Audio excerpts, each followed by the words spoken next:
ആയുധങ്ങൾ കൈകാര്യം ചെയ്യുന്നതിലും ഡ്രോൺ പ്രവർത്തനങ്ങളിലും സായുധരായ വംശീയ വിഭാഗങ്ങളെ പരിശീലിപ്പിക്കുന്നതിനായി മിസോറാം വഴി മ്യാൻമറിലേക്ക് അനധികൃതമായി കടന്നതായി ആരോപിച്ച് 6 ഉക്രൈനിയക്കാരും ഒരു US പൗരനും ഉൾപ്പെടെ 7 വിദേശ പൗരന്മാരെ അടുത്തിടെ അറസ്റ്റ് ചെയ്തതോടെ മ്യാൻമറുമായുള്ള മൊത്തം 1643 കിലോമീറ്റർ അതിർത്തിയിൽ 43 കിലോമീറ്റർ ഇതുവരെ വേലി കെട്ടിയിട്ടുണ്ടെന്ന് ഡാറ്റ കാണിക്കുന്നു.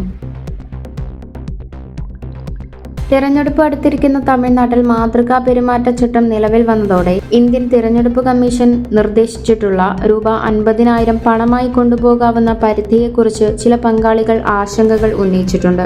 ഈ പരിധിക്ക് മുകളിൽ പണം കൈവശം വയ്ക്കുന്നവർ അതിന്റെ ഉറവിടം തൃപ്തികരമായി വിശദീകരിക്കേണ്ടതുണ്ട്.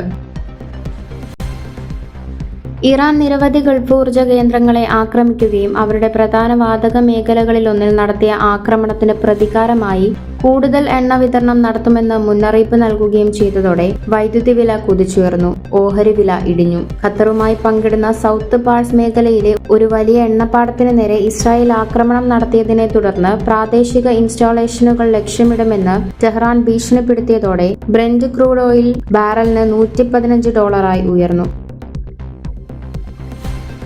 പശ്ചിമേഷ്യയിലെ സംഘർഷങ്ങൾ ലഘൂകരിക്കുന്നതിന് ഇന്ത്യയും ഫ്രാൻസും അടുത്തു പ്രവർത്തിക്കുന്നു എന്ന് പ്രധാനമന്ത്രി നരേന്ദ്രമോദിയുമായി നടത്തിയ സംഭാഷണത്തിന് ശേഷം ഫ്രഞ്ച് പ്രസിഡന്റ് ഇമ്മാനുവൽ മാക്രോൺ പറഞ്ഞു.